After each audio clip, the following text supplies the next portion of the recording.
Welcome to footballgameplan.com, where football makes sense. I'm Tyler Merkovich with Emery Hunt, who is the czar of the playbook. And let's get into SEC play, where the Commodores of Vanderbilt are going to visit Baton Rouge to take on the LSU Tigers, a.k.a. the Bayou Bengals. But look out, Vanderbilt. They got a guy named Larry Smith who could run. Yeah, one thing, my three keys to victory for Vanderbilt is tackle, tackle, tackle. That is crucial. You saw what happened last week when Washington wasn't able to tackle, let these guys slip tackles, first downs, touchdowns. You have to be able to tackle these guys, get them down. The first contact, that has to be a must. Two, pick up the blitz. LSU's going to come at you with this blitz. They're going to turn those defensive ends loose. They're going to let a linebacker come fly in every now and then.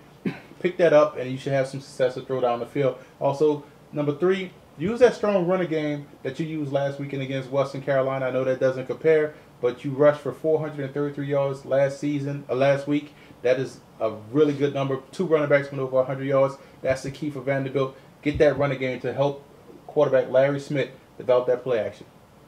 Vanderbilt needs to win the turnover margin. LSU was in a tough game with Washington. Washington played their hearts out, I know, but LSU had an interception return for a touchdown, which really helped them out, demoralized Washington. If that happens for Vandy, it's going to be an issue. They need to win the turnover margin, and what else you need to do? You need to put in a couple of special plays. So they need to get that cheap touchdown to really help LSU out. You know, put a couple plays in, maybe use one in a good situation, maybe get a cheap touchdown on this pretty good defense that LSU brings, and get a cheap touchdown.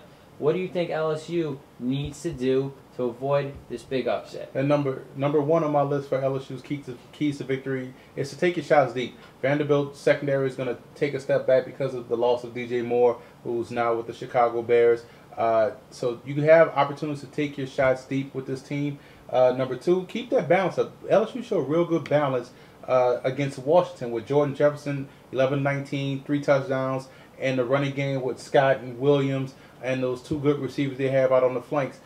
They had a lot of balance. I like that about LSU this year. They showed a lot of good balance that's going to help them out in the SEC. Number three, don't let quarterback Larry Smith get into a rhythm, because if Vanderbilt is able to throw as well as run as well as they can run, that could be problems, and that could give Vanderbilt an edge in this game if they can get that passing game going.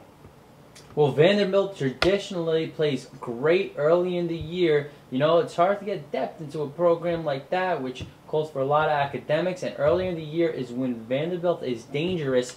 So, although it's an LSU, it's too hard to win there for Vandy's program right now. I'll take LSU, but closer than the experts think. Yeah, I think the same way too. If you look at LSU, the history between LSU and Vanderbilt, Vanderbilt always gives LSU some problem. This could be another situation where they will give LSU some problems. It's going to be a close game. I do take LSU just because LSU is playing at home. Tiger Stadium is one of the most hostile environments to play in. They put that tiger right by the visitors' locker room.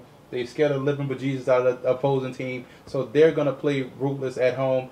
Welcome home long trip. They're going to do a real good job. I think they beat Vanderbilt. The nation will get to know sophomore quarterback Larry Smith, but the Bayou Bengals too much for the Commodores.